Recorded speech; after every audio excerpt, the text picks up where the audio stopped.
तो good morning guys. तो चलिए स्टार्ट करते हैं आज के यानी कि 11 दिसंबर के इंपॉर्टेंट करंट अफेयर्स को।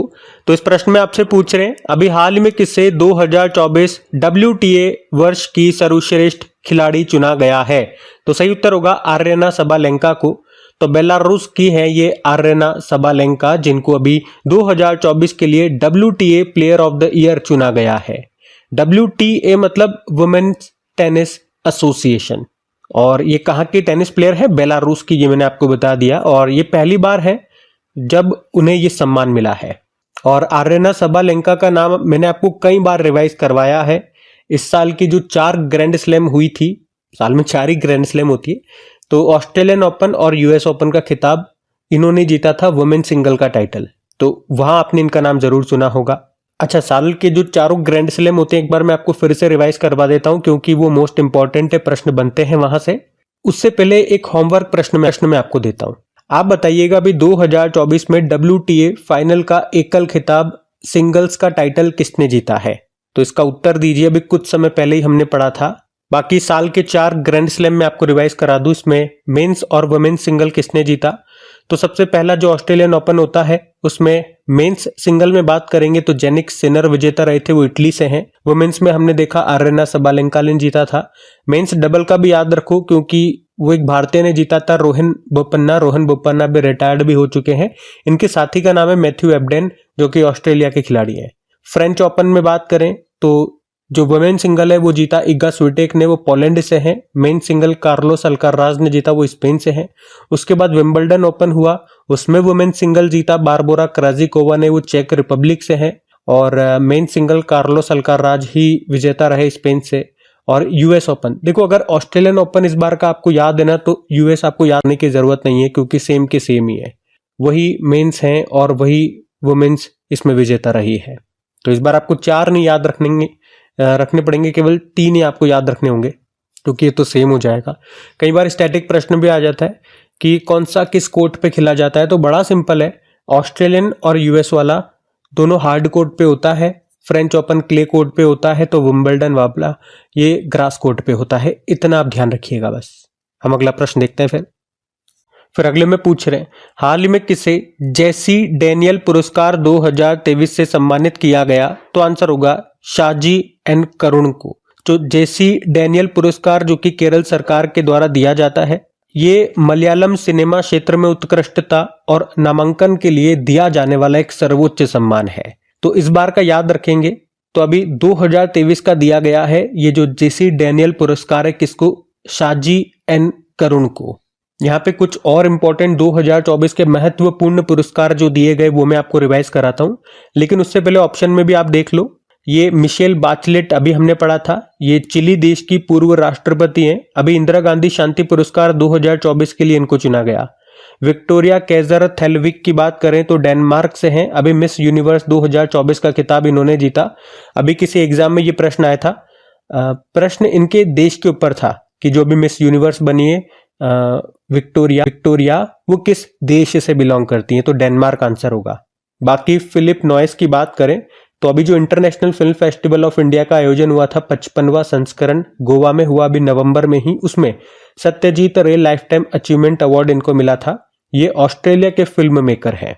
बाकी मैंने कहा कुछ और अवार्ड्स में आपको रिवाइज कराऊं, तो देखो अभी 54वां Dada Saheb Phalke life time achievement award ये 2022 के लिए दिया गया मिथुन चक्रवर्ती को।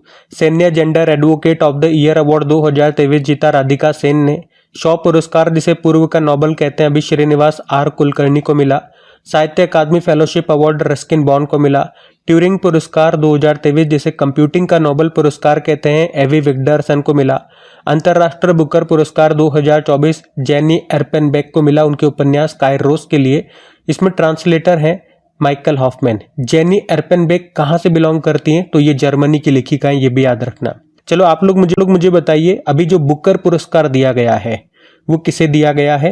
मैं हिंट दे दूं आपको, वो ब्रिटिश लेखिका है और उनके नोवेल का नाम है ऑर्बिटल। अब उनका नाम बता दीजिए। वैसे अभी आगे मैं उनका नाम आपको बताऊंगा भी सही, लेकिन पहले आप कोशिश कीजिए कि आपको याद है कि नहीं याद है, क्योंकि ये बहुत ही ज्यादा इंपॉर्टेंट नाम होते हैं जो आपको याद होने चाहिए। अगला देखो फिर, व्हीटली गोल्ड अवार्ड जिसे ग्रीन ऑस्कर कहते हैं अभी 2024 का मिला पूर्णिमा देवी बर्मन को, ये असम की हैं। 2024 का लच्छू महाराज पुरस्कार पंडित राजेंद्र गंगा नाई को मिला। गोल्डमैन पर्यावरण पुरस्कार 2024 ग्रीन नोबेल पुरस्कार इसको कहते हैं आलोक शुक्ला को मिला, छत्तीसगढ़ से हैं। कीस मानवतावादी पुरस्कार 2021 रतन टाटा जी को मिला था और 2023 के लिए बिल गेट्स को। वर्ल्ड प्रेस फोटो 2024 का खिताब जीता मोहम्मद सलेम ने। आर्यभट्ट पुरस्कार पाउलेरी सुब्बा राव को मिला। लता दीनानाथ मंगेशकर पुरस्कार 2024 अमिताभ बच्चन को। एबेल पुरस्कार जिसे गणित का नोबेल पुरस्कार गया मिशेल टेलाग्रेंट को। तो यहाँ पे इस शीट में 14 इंपॉर्टेंट पुरस्कार, बाकी ऑप्शन के 3, यानी कि 14, 15, 16, 17। इस एक ही क्वेश्चन में मैंने 17 इंपॉर्टेंट अवार्ड्स आपको रिवाइज करवा दिए, सारे इंपॉर्टेंट है, ध्यान। फिर अगले में पूछ रहे हैं कि अभी हाल ही में विश्व मानवाधिकार दिवस ये कब मनाया गया, तो आंसर होगा 10 दिसंबर को। तो हर साल 10 दिसंबर को वर्ल्ड ह्यूमन राइट डे के रूप में मनाया जाता है। तो ये उस दिन की याद में मनाया जाता है जब 1948 में संयुक्त राष्ट्र महासभा ने सार्वभौमिक की घोषणा की थी और 1950 में मानवाधिकार दिवस की शुरुआत होती है। तब से हम इसे हर साल 10 दिसंबर को मनाते आ रहे हैं, world human right day. Theme भी है our right our future right now. अच्छा, इसी से एक मिलता जुलता दिवस है जिससे आप कंफ्यूज हो सकते हो एग्जाम में, वर्ल्ड ह्यूमैनिटेरियन डे। हिंदी में बोलोगे तो विश्व मानवतावादी दिवस। याद रखना वो वर्ल्ड ह्यूमैनिटेरियन डे 19 अगस्त को होता है। ये वर्ल्ड ह्यूमन राइट डे है जो 10 दिसंबर को होता है। वैसे आपको याद होना चाहिए 10 दिसंबर को किसी की पुण्यतिथि होती है। किनकी? स्वीडिश वैज्ञानिक अल्फ्रेड नोबेल की, जिन्हें डायनामाइट का खोजकर्ता कहा जाता है। डायनामाइट की खोज इन्होंने की थी और इसी दिन जितने भी नोबेल पुरस्कारों की अभी घोषणा हुई है ना 2024 में, उनको 10 दिसंबर को ये नोबेल पुरस्कार दिए गए। अच्छा, नोबेल पुरस्कार से एग्जाम में प्रश्न डेफिनेटली पूछे जा रहे हैं। अभी जितने भी एग्जाम हुए कई प्रश्न पूछे गए। तो अगर आप में से कोई स्टूडेंट्स ऐसे रह गए हैं जिनको नोबेल पुरस्कार याद नहीं है या याद नहीं हो रहे, तो अब आप मुस्कुराइए क्योंकि अभी आपको याद हो जाएंगे, क्योंकि इनको याद करने का मैंने ट्रिकी वीडियो ऑलरेडी बना दिया है। जिस भी स्टूडेंट ने वो वीडियो देखा है उन्हें ये नाम आसानी से याद हो चुके हैं। केवल एक बार वो वीडियो देखने में 10 से 15 मिनट का वो वीडियो होगा। 10 से 15 मिनट अपने खर्च कीजिए यूट्यूब पे शॉर्ट्स या रील्स या गाने देखने की जगह वो एक बार वीडियो देख लीजिए। ये नोबेल पुरस्कार आपको याद हो जाएंगे, एग्जाम में 1 नंबर आपके ये आपको दिलवा देंगे। तो सिंपल सा सर्च कीजिएगा यूट्यूब में ही crack exam Nobel prize tricks 2024, video आपके सामने आ जाएगा। और मैं ये भी गारंटी लेता हूँ पूरे यूट्यूब में इससे बेहतर ट्रिक वीडियो आपको कहीं नहीं मिलेगा। अगर किसी स्टूडेंट ने कहीं और जगह देख भी लिया तो एक बार आप इसे देखिए, आप खुद कहेंगे हाँ सही कह रहे हो, इससे बेहतर नहीं मिल सकता। और मिल जाए तो मुझे बताइएगा। बाकी डे वाला प्रश्न है। चलो, दिसंबर में अभी तक कौन कौन से डेज हम मना चुके हैं मैं एक बार रिवाइज करा दूं। देखो, 1 दिसंबर को एक तो बॉर्डर सिक्योरिटी फोर्स का स्थापना दिवस होता है, 60वां स्थापना दिवस मनाया। और वर्ल्ड एड्स डे भी होता है। 2 दिसंबर को विश्व कंप्यूटर साक्षरता दिवस, अंतर्राष्ट्रीय गुलामी उन्मूलन दिवस, राष्ट्रीय प्रदूषण नियंत्रण दिवस। 3 दिसंबर को अंतर्राष्ट्रीय दिव्यांगजन दिवस। 4 दिसंबर को विश्व वन्यजीव संरक्षण दिवस, अंतर्राष्ट्रीय चीता दिवस, अंतर्राष्ट्रीय बैंक दिवस और भारतीय नौसेना दिवस। 5 दिसंबर को विश्व मृदा दिवस, अंतर्राष्ट्रीय स्वयंसेवक दिवस। 7 दिसंबर को सशस्त्र सेना झंडा दिवस और 7 दिसंबर को ही अंतर्राष्ट्रीय नागरिक विमानन दिवस होता है। अभी 9 दिसंबर को अंतर्राष्ट्रीय भ्रष्टाचार विरोधी दिवस भी मनाया और ये 10 तारीख को हमने देखा ह्यूमन राइट डे होता है। अच्छा, इस बार एक नया दिवस हम मनाना शुरू करेंगे। 21 दिसंबर को पहली बार मनाएंगे विश्व ध्यान दिवस, वर्ल्ड मेडिटेशन डे, ये भी ध्यान रखिएगा। अगला प्रश्न देखते हैं।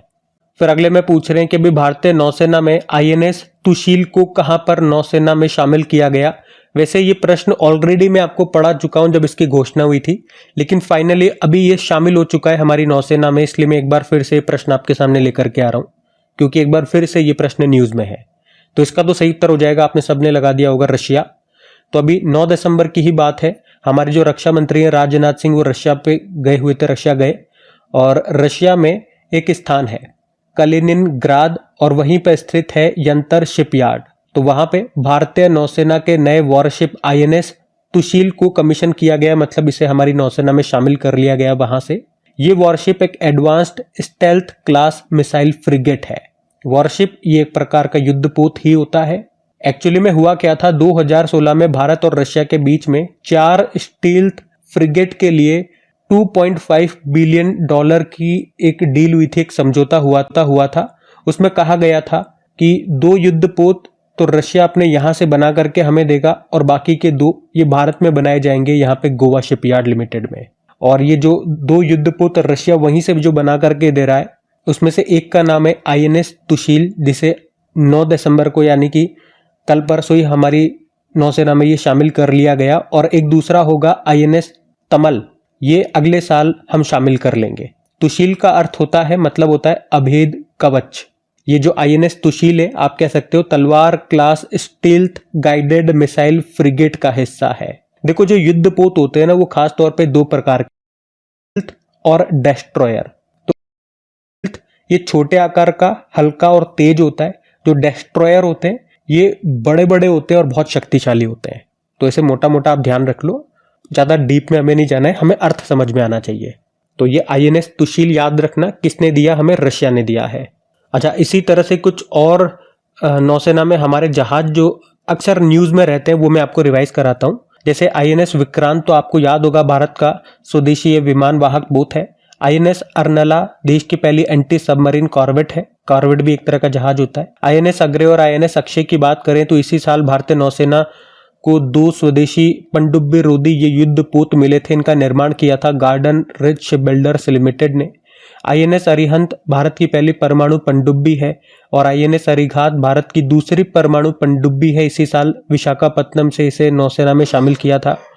INS शिवालिक जो रिम्पैक एक्सरसाइज हुआ था अमेरिका में, वहां पे तरफ से इसने पार्टिसिपेट किया था और उसी समय इसने नौसेना गनफायर सहायता प्रतियोगिता, जिसे रोडियो ट्रॉफी भी कहते हैं, वहां पे आयोजित हुई थी और उसको जीत लिया था इसने। INS तरिणी भी इंपॉर्टेंट है। क्यों न्यूज में था ये नाम?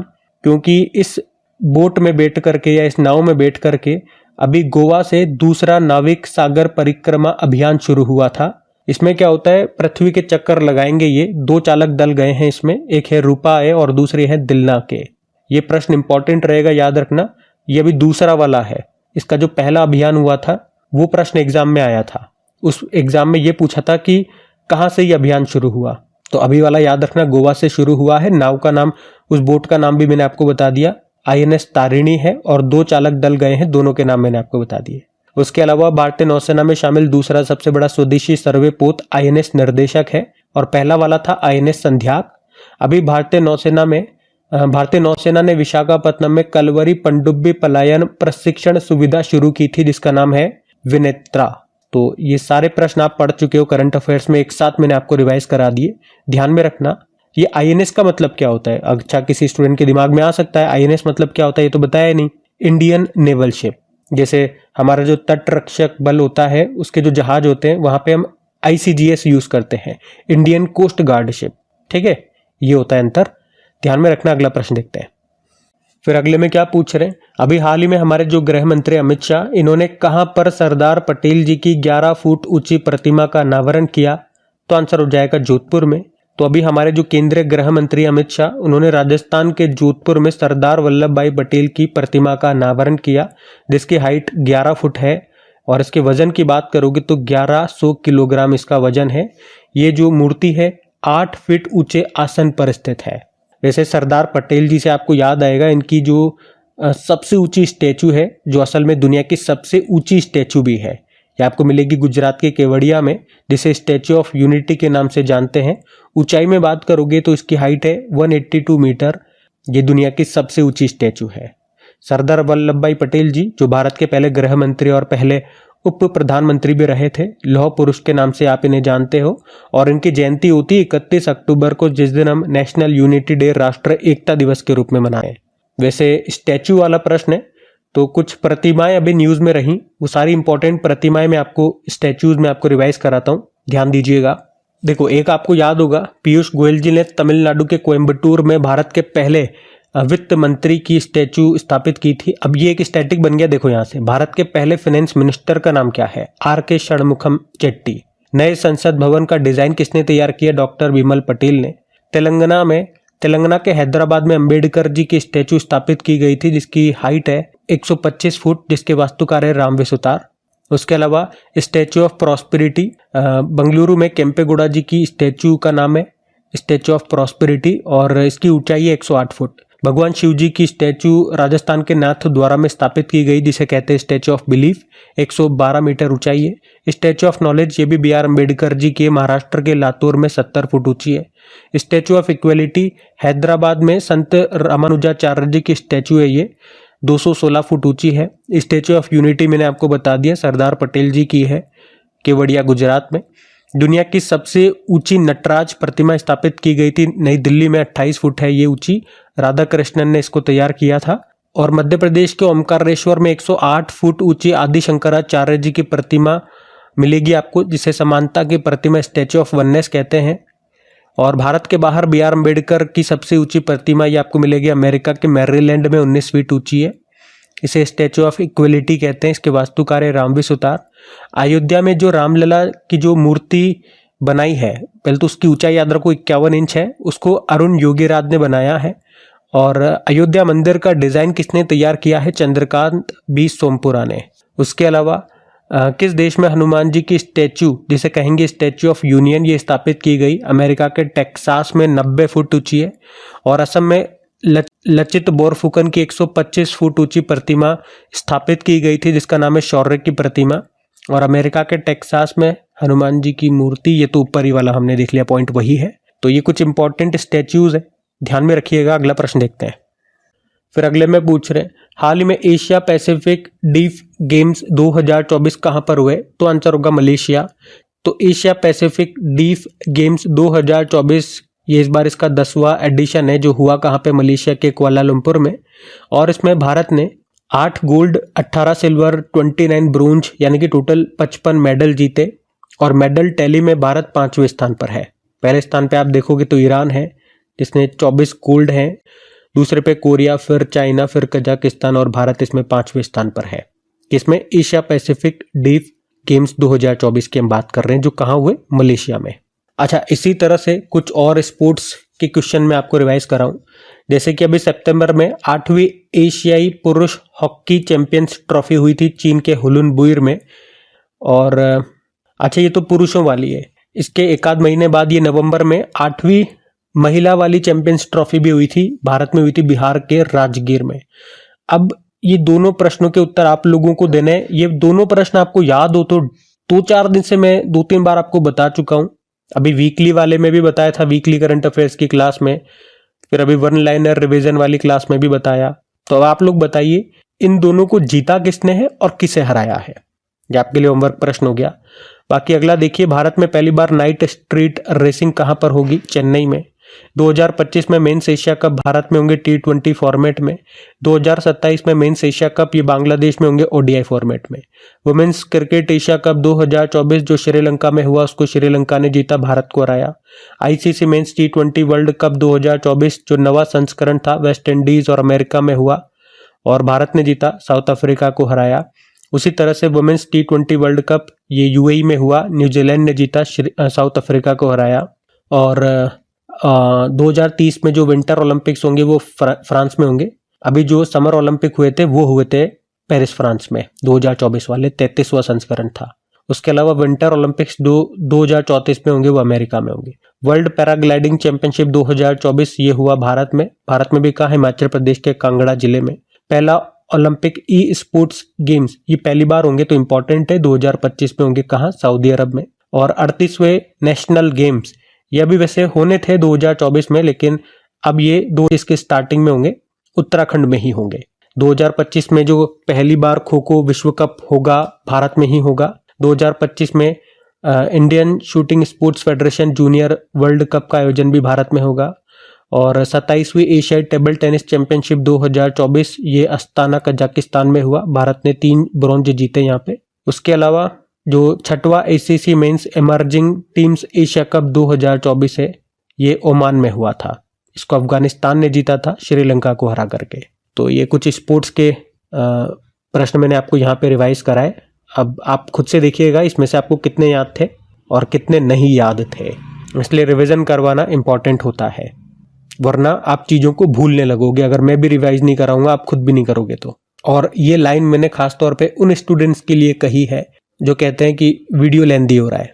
वैसे इस तरह के स्टूडेंट्स 2-5 ही हैं, लेकिन मेरे लिए तो वो भी मायने रखते हैं, मेरे लिए तो वो भी मेरे अपने हैं, मैं भी उनका बुरा नहीं चाहता हूँ। और वैसे भी मैं इतना लंबा वीडियो नहीं देता हूँ, जितना आप और जगह देखोगे तो एक एक घंटे की क्लास 40-40 50-50 मिनट की क्लास होती है। मैं तो लिमिटेड जो काम का वीडियो होता है वही देता हूँ। चलिए फिर अगला प्रश्न देखते हैं। अभी फिर अगले में क्या पूछ रहे हैं, देखो, अभी बीसीसीआई के कार्यवाहक सचिव के रूप में किसे नियुक्त किया गया है? तो सही उत्तर हो जाएगा देवजीत सेकिया को। तो अभी बीसीसीआई के जॉइंट सेक्रेटरी हैं देवजीत सेकिया, और अभी इनको बीसीसीआई का अंतरिम सचिव, कार्यवाहक सचिव बनाया गया है। वे जय शाह का स्थान लेंगे, जय शाह के स्थान पे आए हैं, जो आप जानते हो अभी कुछ समय पहले आईसीसी के नए चेयरमैन बन गए। अच्छा, ये जो देवजीत सेकिया हैं, याद रखना परमानेंट सचिव नहीं बने, परमानेंट सेक्रेटरी नहीं बने हैं, क्योंकि इस पद पर चुनाव होंगे, उसके बाद परमानेंट यहाँ पे सचिव आएंगे। लेकिन जब तक कोई परमानेंट नहीं बन जाते हैं तब तक ये काम संभालेंगे, इसलिए कहा गया कार्यवाहक सचिव यानी कि इंतरिम सचिव। और यहाँ पे चुनाव होंगे और नए बनेंगे, तब तक यही संभाल लेंगे। और कहा जा रहा है लगभग सितंबर 2025 तक तो यही बने रहेंगे। तो इनका नाम याद रखिएगा, पूछा जा सकता है एग्जाम में। ये असम के गुवाहाटी के रहने वाले हैं। बीसीसीआई स्थापना होती है 1928 में, मुख्यालय आपको मुंबई में मिलेगा, वानखेड़े स्टेडियम में, और प्रेसिडेंट रॉजर बिन्नी है। बाकी ऑप्शन देखो एक बार, शम्मी सिल्वा, ये श्रीलंका क्रिकेट बोर्ड के अध्यक्ष हैं, अभी एशियन क्रिकेट काउंसिल के नए प्रेसिडेंट बने। हर्षवर्धन अग्रवाल फिक्की के नए हेड बने, और Vipin Kumar airport authority of India के नए हेड बने। कुछ और इंपॉर्टेंट कुछ और इंपॉर्टेंट अपॉइंटमेंट्स, नियुक्तियां मैं आपको रिवाइज करा रहा हूं, यहाँ पे ध्यान दीजिएगा। जैसे कि देखो अभी नारकोटिक्स कंट्रोल ब्यूरो के महानिदेशक बने अनुराग गर्ग नाम है। नाल्को यानी कि नेशनल एल्यूमिनियम कंपनी लिमिटेड के सीएमडी बने विजेंद्र प्रताप सिंह। आईआरएफसी के सीएमडी बने मनोज कुमार दुबे। टाटा ट्रस्ट के अध्यक्ष नोएल टाटा बने। भारतीय तटरक्षक बल के 26वें महानिदेशक बने एस परमेश शिवमणि। और राष्ट्र महिला आयोग की नई अध्यक्ष विजया किशोर रहाटकर बनी। इंडियन चैम्बर ऑफ कॉमर्स के नए अध्यक्ष अभ्युदय जिंदल बने। एचएसबीसी की चीफ फाइनेंस ऑफिसर नियुक्त होने वाली पहली महिला बनी है पाम कौर, भारतीय मूल की हैं, तो हमारे लिए इंपॉर्टेंट नाम है। वर्ल्ड स्टील एसोसिएशन के अध्यक्ष टीवी नरेंद्रन बने इस पद पर आने वाले दूसरे भारतीय। एयरपोर्ट अथॉरिटी ऑफ इंडिया के चेयरमैन हमने देख लिया विपिन कुमार। और इंटरनेशनल सोलर अलायंस के जो अगले डायरेक्टर जनरल होंगे उनका नाम आशीष खन्ना है। अभी वर्तमान में तो डॉक्टर अजय माथुर हैं, ये भी याद रखना। इस तरह से यहाँ पे 11 और इंपॉर्टेंट अवार्ड्स अपॉइंटमेंट्स हमने देख लिए। अवार्ड्स निकल रहा है बार बार, नियुक्तियां हैं, अपॉइंटमेंट्स हमने देखे हैं। अगला प्रश्न देखते हैं। फिर अगले में पूछ रहे, हाल ही में किसे 2024 में बैंकिंग में उभरते सितारे के रूप में सम्मानित किया गया? तो आंसर होगा भारतीय कोहली को। तो भारतीय कोहली आंध्र प्रदेश के विजयपुरम जिले की 43 ईयर की ये महिला है, और अभी 2024 के बैंकिंग क्षेत्र में उभरती महिला नेता के रूप में वुमेन वी एडमायर समूह के द्वारा इनको मान्यता दी गई है। तो डेटा मैनेजमेंट में उनके योगदान के लिए उनको ये सम्मान मिला है, और वर्तमान में वे न्यूयॉर्क में industrial and commercial bank of China के डेटा मैनेजमेंट के डायरेक्टर के रूप में काम कर रही हैं। भारती कोहली इनका नाम है। अच्छा, कुछ ऑप्शंस वाले ये नाम भी देखो, सारे इंपॉर्टेंट है, क्योंकि जसलीन कौर, उनका जन्म ग्लासगो में हुआ है, भारतीय मूल की हैं, इसलिए नाम इंपॉर्टेंट है। अभी इनको टर्नर पुरस्कार 2024 मिला। सामंता हार्वे, अभी पीछे जो प्रश्न पूछा था ना मैंने आपसे, बुकर पुरस्कार 2024 किसे मिला, तो उसका उत्तर यही है, सामंता हार्वे। ब्रिटिश लेखिका है, इनका नॉवेल है ऑर्बिटल, और उसी के लिए बुकर पुरस्कार 2024 मिला। बाकी मारिया विक्टोरिया जुआन फिलीपींस की हैं। अभी Aster guardians global nursing award 2024 इनको मिला था, तो ये भी याद रखना इंपॉर्टेंट है। बाकी आज पीछे एक प्रश्न में बहुत सारे अवार्ड्स मैंने आपको ऑलरेडी रिवाइज करवा दिए जो आपको ध्यान रखने हैं। तो अगला प्रश्न देखते हैं। फिर अगले में पूछ रहे, अभी हाल ही में 9 साल की उम्र में 67 साल के ग्रैंड मास्टर को हराने वाले पहले भारतीय कौन बन गए? तो आंसर होगा आरित कपिल। तो दिल्ली के रहने वाले चेस प्लेयर हैं आरित कपिल, और अभी 66 ईयर के ग्रैंड मास्टर को हराने वाले ये पहले भारतीय बन गए हैं। उन्होंने अमेरिका के ग्रैंड मास्टर है राशिद जियात-दी-नोब, उनको हराया है। और आरित ये क्लासिकल टाइम कंट्रोल में ग्रैंड मास्टर को हराने वाले दुनिया के तीसरे सबसे कम उम्र के खिलाड़ी बन गए हैं, तो इनका नाम ध्यान रखना। बाकी अनीश सरकार भी आपको नाम याद होगा, ये कोलकाता से हैं। महज 3 साल के ये हैं, 3 साल कुछ महीने के हैं, और अभी सबसे युवा रेटेड शतरंज खिलाड़ी ये बन गए थे। अर्जुन एरिगेसी की बात करें, विश्वनाथन आनंद के बाद लाइव येलो रेटिंग में 2800 अंक पाने वाले वो दूसरे भारतीय बने।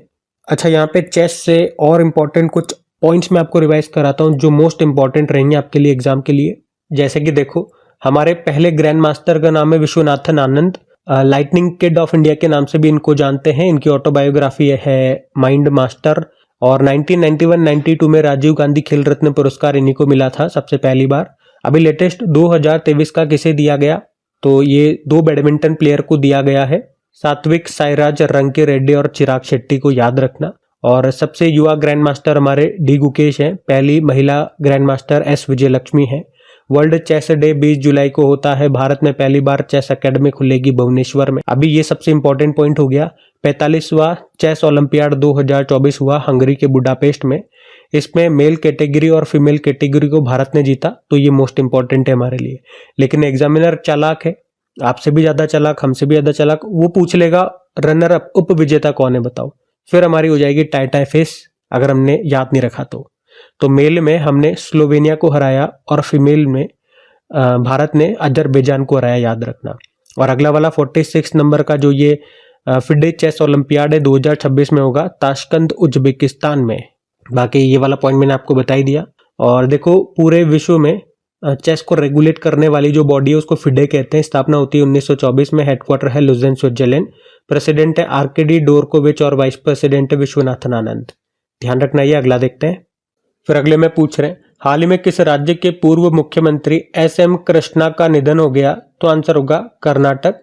एस.एम. कृष्णा ये वैसे पूर्व विदेश मंत्री भी रह चुके हैं सन 2009 में, और उससे पहले 1999 में ये कर्नाटक के मुख्यमंत्री भी रह चुके हैं। अभी 92 ईयर की उम्र में इनका निधन हो गया। वैसे महाराष्ट्र के वो राज्यपाल गवर्नर भी रह चुके हैं सन 2004 में, और पद्म विभूषण भी इनको मिल चुका है 2023 में, भी लेटेस्ट ही मिला था पिछले साल। तो इनका नाम ध्यान रखिएगा, एस.एम. कृष्णा इनका नाम है। वैसे अभी पुडुचेरी के भी पूर्व मुख्यमंत्री का निधन हो गया, उनका नाम है एम.डी.आर. रामचंद्रन। अच्छा, वैसे अभी कुछ महत्वपूर्ण व्यक्तियों के निधन हुए हैं, वो मैं आपको रिवाइज कराऊं। वैसे तो देखो, निधन वाले प्रश्न बहुत सारे आपको दिखेंगे, बहुत सारे जगह चैनल्स पे, यूट्यूब चैनल्स पे कराया जाता है। हर आए दिन किसी न किसी व्यक्ति का निधन हो जाता है, तो सारे कराएंगे तो वो जस्टिस वाली बात नहीं है, कितना ध्यान रखोगे। जो महत्वपूर्ण है, एग्जाम के लायक जो बनने वाले प्रश्न है वो कराएं तो ज़्यादा सही रहता है मेरे हिसाब से। फिर भी जो इंपॉर्टेंट मुझे लगे मैं आपको रिवाइज कराता हूँ। अभी कुछ 2-5 ये लेटेस्ट वाले करवा रहा हूँ। पी वेणुगोपाल, भारत का पहला हृदय प्रत्यारोपण, हार्ट ट्रांसप्लांट करने वाली व्यक्ति का निधन हो गया। और कनक राजू तेलंगाना के गुसाड़ी लोक नर्तक थे, वे राजगोंड जनजाति से थे। तो इस तरह के प्रश्न इंपॉर्टेंट होते हैं, और ये प्रश्न तो अभी एग्जाम में आ भी चुका है। शारदा सिन्हा बिहार कोकिला के नाम से मशहूर प्रसिद्ध लोक गायिका थी। विवेक देबरॉय प्रधानमंत्री के आर्थिक सलाहकार परिषद के अध्यक्ष थे। के.एस. पुट्टस्वामी निजता के अधिकार मामले में महत्वपूर्ण भूमिका निभाई थी, इनका भी निधन हो गया। तो आप खुद देखिए, इस तरह के प्रश्न जिनका भी हाल ही में निधन हुआ, ये ऐसे ही प्रश्न इंपॉर्टेंट होते हैं। तो गाइज, ये थी आज की हमारी करंट अफेयर्स की क्लास। कमेंट करके सबसे पहले जरूर बताइएगा सेशन आपको कैसा लगा। और अगर आप में से कोई स्टूडेंट पहली बार हमारी क्लास को देख रहे हैं, क्रिक एग्जाम चैनल पे पढ़ रहे हैं, तो अपने बारे में जरूर बताइएगा, मुझे भी अच्छा लगेगा, ताकि मुझे भी पता लगे कि कोई नए स्टूडेंट्स हमसे जुड़ रहे हैं या नहीं जुड़ रहे, और क्लास आप लोगों को कैसी लग रही है अगर जुड़ रहे हैं तो। बाकी क्रिक एग्जाम चैनल को सब्सक्राइब करके बेल आइकन को प्रेस कर लीजिएगा, ताकि आने वाले जो भी इंपॉर्टेंट वीडियोज है उनका नोटिफिकेशन आपको मिलता रहे। कई बार नोटिफिकेशन नहीं भी आता, तो उसके लिए टेलीग्राम चैनल है, वहाँ पे आप ज्वाइन करके रख लीजिए। जो भी वीडियो यहाँ पे अपलोड होता है मैं वहाँ पे डालता हूँ, ताकि नोटिफिकेशन सबको मिल जाए। बाकी क्विज और पीडीएफ के बारे में ऑलरेडी बता चुका हूँ। सेशन अच्छा लगा तो शेयर करके, इसे अभी तक लाइक नहीं किया तो लाइक भी कर देना। चलो अभी कल के करंट अफेयर्स का मैं आपको क्विक रिवीजन करा दूं, फिर हम सेशन एंड करते हैं। और सितंबर का वो 1 लाइनर रिवीजन वाला भी याद दिला दूं। अब इसके बाद आप जरूर से देख लीजिएगा, खुद का टेस्ट लगाइएगा, एक तरह से खुद का टेस्ट रहेगा वो, आप यूं समझिए। तो पहला पूछा था आरबीआई के नए गवर्नर कौन बन गए हैं, तो आप सबको याद रखना इनका नाम संजय मल्होत्रा है। और ये ऑप्शन वाले नाम जरूर याद रखना, इन्हीं से मिलते जुलते सारे संजय संजीव से मिलते जुलते मैंने नाम रखे हैं, जो एग्जाम में डेफिनेटली आपको कंफ्यूज करेगा एग्जामिनर इनसे। बाकी अभी 10वां जूनियर महिला हॉकी एशिया कप ये कहाँ पर हुआ, ओमान में। नरेंद्र मोदी जी ने अभी कहाँ से बीमा सखी योजना शुरू की, Panipat Haryana. Golden globe awards 2024 में बेस्ट डायरेक्टर के लिए नॉमिनेट होने वाली पहली भारतीय कौन बन गई? पायल कपाड़िया। और घाना देश के राष्ट्रपति बन गए जॉन महामा नाम है। मरियम वेबस्टर ने किसे 2024 का वर्ड ऑफ द ईयर चुना है? पोलराइजेशन को। उसके अलावा अंतर्राष्ट्रीय भ्रष्टाचार विरोधी दिवस 9 दिसंबर को होता है। और अभी कैबिनेट ने नवोदय विद्यालय योजना के तहत कितने नवोदय विद्यालयों को खोलने की मंजूरी दी? 28। उसके अलावा प्रधानमंत्री नरेंद्र मोदी ने rising Rajasthan global investment summit 2024 का उद्घाटन किया जयपुर में।